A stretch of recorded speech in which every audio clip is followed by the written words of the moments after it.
अभ्यास 8B जो है हम लोगों ने स्टार्ट कर दिया था। तो इसमें आपने कुछ फार्मूले याद किए थे। वर्ग का क्षेत्रफल कौन बताएगा? हाँ बताओ बेटा। हाँ बताओ। हाँ, वर्ग का क्षेत्रफल बराबर भुजा का स्क्वायर। आयत का क्षेत्रफल कौन बताएगा? वेरी गुड, बताओ। वेरी गुड, चलो तो ये फार्मूले याद है ना? यहाँ पर देखिए सेकंड नंबर का क्वेश्चन हम हल कर रहे हैं। पहला क्वेश्चन और तीसरा क्वेश्चन हम लोग हल कर चुके हैं जो एक जैसे थे। सेकंड नंबर का क्वेश्चन है आपका, एक आयताकार बाग की लंबाई और चौड़ाई में अनुपात कितना है? 3:2 है। यदि बाग का क्षेत्रफल 600 वर्ग मीटर है तो उसकी लंबाई और चौड़ाई ज्ञात कीजिए। तो यहाँ पर प्रश्न में जो ध्यान से पढ़ना है आपको, लंबाई और चौड़ाई में अनुपात दिया है 3:2। तो यहाँ पर आप मानेंगे, सबसे पहले लिख दीजिए, दिया है लंबाई और चौड़ाई में, ये सही चल नहीं रहा है, चौड़ाई में अनुपात बराबर 3:2। ठीक है, तो मान लेंगे अब हम क्या, लंबाई। माना लंबाई क्या हो जाएगी आपकी? 3:2 का अनुपात है तो माना लंबाई बराबर 3x। लंबाई क्या है? आगे लिखा है तो लंबाई ये हो गई। चौड़ाई क्या है? पीछे लिखा हुआ है तो यानी 2 है। तो चौड़ाई क्या हो जाएगी आपकी? क्या होगी? 2x या 2x। ठीक है, अब यहाँ पर दिया है प्रश्न में आगे बाग का क्षेत्रफल, फिर इसके बाद जो चीज दी है वो लिखेंगे। दिया है बाग का क्षेत्रफल, बाग का क्षेत्रफल। ठीक है, जो चीजें प्रश्न, अगर मान लीजिए आपको कोई प्रश्न बन नहीं रहा है बच्चों, तो जो भी चीजें दी होती हैं उनको जरूर लिख दिया करिए। लंबाई दी है, चौड़ाई दी है, अगर आपको फार्मूला आ रहा है तो फार्मूला लिखिए, क्योंकि स्टेप वाइज मार्किंग होती है तो उसमें भी नंबर मिलते हैं। प्रश्न ना आने पर भी प्रश्न को छोड़ना नहीं चाहिए। लंबाई और चौड़ाई, क्षेत्रफल दिया है कितना? 600 वर्ग मीटर। यहाँ ध्यान दीजिएगा, क्षेत्रफल जो दिया है वो वर्ग में हमेशा रहेगा। मीटर दिया है तो यानी लंबाई भी मीटर में होगी और चौड़ाई भी कितनी होगी? मीटर में ही होगी। ठीक, अब यहाँ पर आपको पता है क्या, अभी अभी आपने बताया कि आयत का क्षेत्रफल, आयत का क्षेत्रफल क्योंकि लिख दीजिएगा, आयत का क्षेत्रफल बराबर क्या होता है? वेरी गुड, लंबाई गुणे चौड़ाई।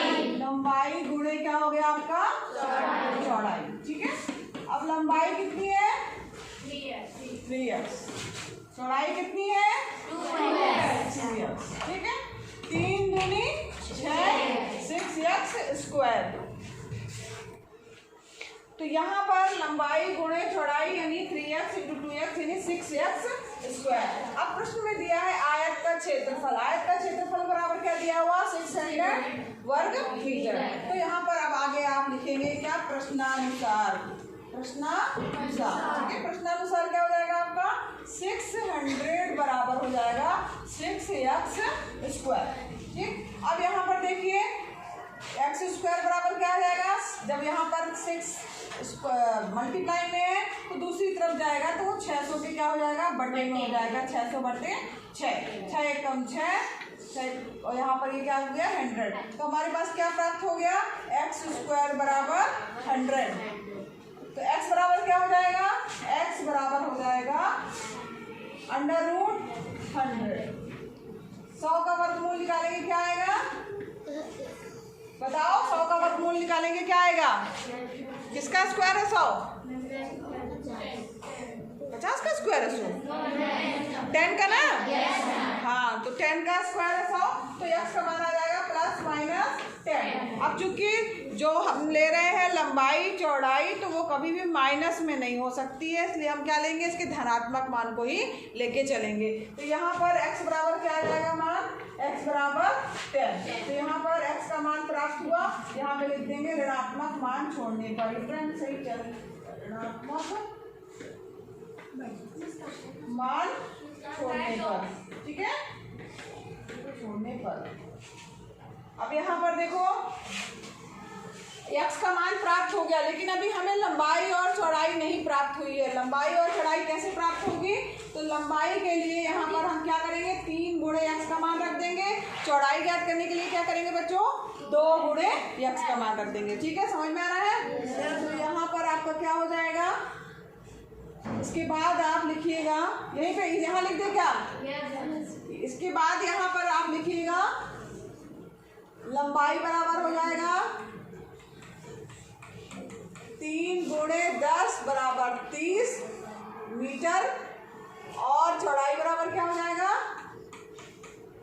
चौड़ाई बराबर क्या हो जाएगा, 2 गुणे 10 बराबर 10 दूनी 20 मीटर। ठीक है, तो यहाँ पर लंबाई और चौड़ाई हमें ज्ञात हो गई। लंबाई 30 मीटर, चौड़ाई 20 मीटर। तो यहाँ पर हमें यही प्रश्न में ज्ञात करना था, लंबाई और चौड़ाई ज्ञात कीजिए। उत्तर आप अलग से लिख दीजिएगा कि अतः लंबाई 30 मीटर और चौड़ाई 20 मीटर होगी। ठीक है, बन गया, समझ में आया सबको? सरल था ना? अब यहाँ पर देखो, इसका 8B का ही चौथा प्रश्न है। कक्षा 8 के 144 शिक्षार्थियों को पंक्तियों में इस प्रकार खड़ा करना है कि प्रत्येक पंक्ति में उतने ही शिक्षार्थी हो जितनी की कुल पंक्तियां हैं। पंक्तियों की हमें संख्या जो है वो ज्ञात करनी है। तो कक्षा 8 के 144 शिक्षार्थी हैं जिनको पंक्तियों में खड़े करना है। जैसे आप तो क्लास 8 में ही है, मान लीजिए आपके 144 बच्चे हैं, तो उसको जो है इतनी ही पंक्ति बनानी है जितने के शिक्षार्थी हैं। प्रत्येक पंक्ति में मतलब उतने ही बच्चे होने चाहिए जितने की कुल पंक्तियां हैं। और 14 पंक्तियां हैं तो प्रत्येक पंक्ति में 14 ही बच्चे होने चाहिए। तो इसको हम कैसे करेंगे? तो सबसे पहले मान लेंगे पंक्तियों की संख्या मान ली, या जो चीज़ ज्ञात करनी है वो आपको लिखना होगा। सबसे पहले लिख लीजिए जो दिया है, शिक्षार्थियों की कुल संख्या दिया है।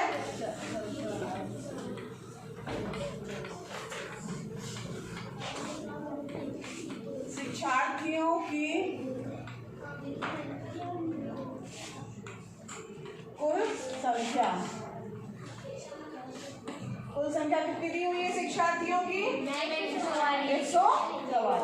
ठीक है, अब यहाँ पर हमें जो ज्ञात करना, सबसे पहले वो मानेंगे पंक्तियों की संख्या ज्ञात करनी है। तो माना पंक्तियों की संख्या, माना पंक्तियों की संख्या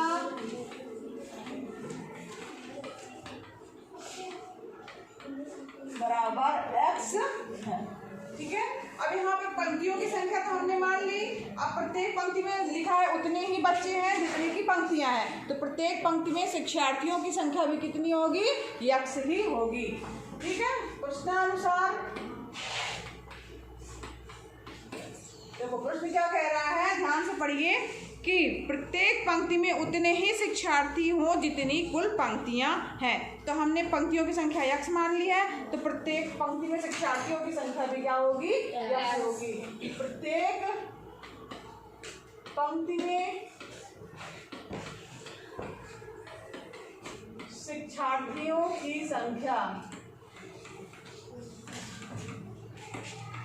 शिक्षार्थियों की संख्या बराबर x होगी। ठीक है, प्रश्नानुसार, क्योंकि प्रश्न कह रहा है, ये हमने अपने मन से नहीं लिखा, ये प्रश्न में कह रहा है कि जितनी पंक्तियों की संख्या है उतने ही प्रत्येक पंक्ति में शिक्षार्थी हैं। तो ये हमने दोनों x मान लिया। यहाँ तक सबको समझ में आया? Yes ma'am. Very good. अब यहाँ पर लिखा है आगे, पंक्तियों की संख्या हमें ज्ञात करनी है। तो शिक्षार्थियों की कुल संख्या कितनी है? 144, है ना? तो अब यहाँ पे प्रश्नानुसार शिक्षार्थियों की कुल संख्या, शिक्षार्थियों की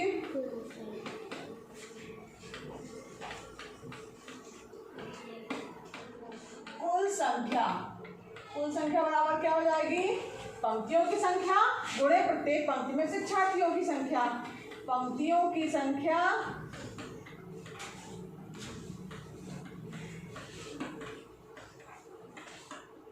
गुणे प्रत्येक पंक्ति में शिक्षार्थियों की संख्या। प्रत्येक पंक्ति में शिक्षार्थियों की संख्या।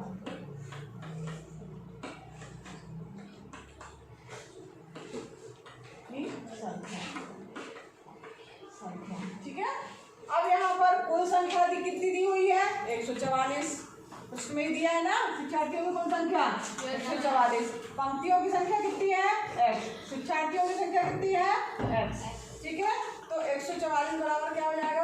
x square. तो x बराबर क्या हो जाएगा? √144। अब 144 का जब वर्गमूल निकालेंगे तो क्या किसका स्क्वायर है 144? कोई भी बताए? 144। याद नहीं किया? बताओ। हाँ,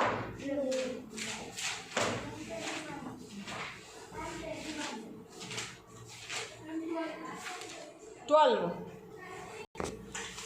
20 तक सबको जो है आपको याद करना है। और अगर मान लो नहीं आ रहा है, भूल गया है, तो यहाँ पर आप करके देख लीजिए। एक लड़की ने कहा 12, तो 12 को करके भी देख सकते हैं। और नहीं आ रहा तो आप ऐसे भी निकाल सकते हैं। 2 सत्ते 14, 2 दूनी 4, 2 तिहाई 6, 2 सत्ता 12, 2 से 2 एकम 2, 2 अट्ठे 16, 2 नाम 18, 3 त्रिकाई 9 और 3 एकम 3। जोड़ा बना लीजिए। जोड़े को एक बार लिख लीजिए। तो ये 2 गुणे 2 गुणे 3, 3 दूनी 6, 6 दूनी 12। यानी इसका क्या मान होगा? ±12। अब चूंकि हमको ऋणात्मक मान जो है नहीं लेना है, क्योंकि संख्या पंक्तियों की तो ऋणात्मक हो नहीं सकती ना। पहली पंक्ति दूसरी पंक्ति ऐसे बनेगी, ऋणात्मक तो संख्या होगी नहीं, तो ऋणात्मक मान हम छोड़ देंगे। तो x का मान क्या आ गया? 12। तो अतः पंक्तियों की कुल संख्या कितनी होगी? यहाँ पे लिख दीजिएगा ऋणात्मक मान छोड़ने पर। ऋणात्मक मान छोड़ने पर। ठीक है, यहाँ पर ये हो गया x का मान आ गया 12। अब उत्तर अलग से लिखिएगा।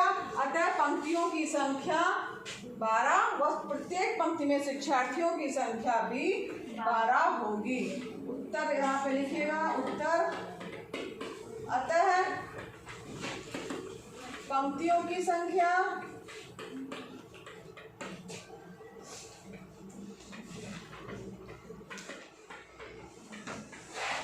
12 व प्रत्येक पंक्ति में शिक्षार्थियों की संख्या भी 12 होगी। प्रत्येक पंक्ति में शिक्षार्थियों की बात मत करिए, की संख्या भी 12 होगी। की संख्या भी 12 होगी। क्योंकि यहाँ पर संख्या की बात है, इससे कोई यूनिट नहीं है, मीटर किलोमीटर सेंटीमीटर कुछ भी नहीं है। समझ में आ रहा है ना?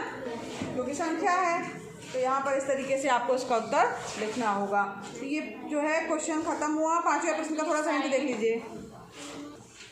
अब यहाँ पर देखो लास्ट क्वेश्चन है इसका 5वां क्वेश्चन। किसी संख्या के वर्ग का 3 गुना 192 है। ठीक है, संख्या ज्ञात कीजिए। तो यहाँ पर संख्या जैसे इसको आपको होमवर्क है ये 5वें क्वेश्चन का। अब संख्या के वर्ग का 3 गुना है ना, माना संख्या क्या हो जाएगी? माना संख्या क्या मान लेंगे? अब संख्या का वर्ग का 3 गुना यानी वर्ग स्क्वायर। 3 गुना यानी 3 का गुना कितना दिया है? 192, यही दिया ना। तो x स्क्वायर बराबर क्या हो जाएगा? 192/3। 3 से कटेगा, 3 एकम 3, 3 से नहीं कट रहा क्या? 3 नहीं कट रहा, 3 छः 18 और 3 चौको 12। x स्क्वायर बराबर आ गया 64। x बराबर आ जाएगा √64। 64 का वर्गमूल निकालेंगे कितना आएगा? 8 का 64, 8 प्लस माइनस 8। तो यहाँ पर संख्या जो है आपकी क्या हो जाएगी? नहीं, संख्या क्या हो जाएगी आपकी? 8 है ना। 8 और -8 दोनों हो सकती है। अगर आप 8 लोगे तो भी हो जाएगा 3 गुणे 8 का स्क्वायर। ठीक, तो यहाँ पर 3 गुणे 64 करोगे तो भी आएगा 192। और अगर -8 लोगे, 3 गुणे -8 का स्क्वायर करोगे तो भी क्या जाएगा? 3 गुणे 64 आएगा बराबर 192 आएगा। तो यहाँ पर आंसर में जो है वो संख्या 8 और -8 दोनों हो सकती है। अतः संख्या जो है 8 या -8 होगी। ठीक है, उत्तर अलग से लिख लेना, उसको अच्छे से कर लेना। ये प्रश्नावली खत्म हुई। अब इसके आगे जो है कल पढ़ेंगे।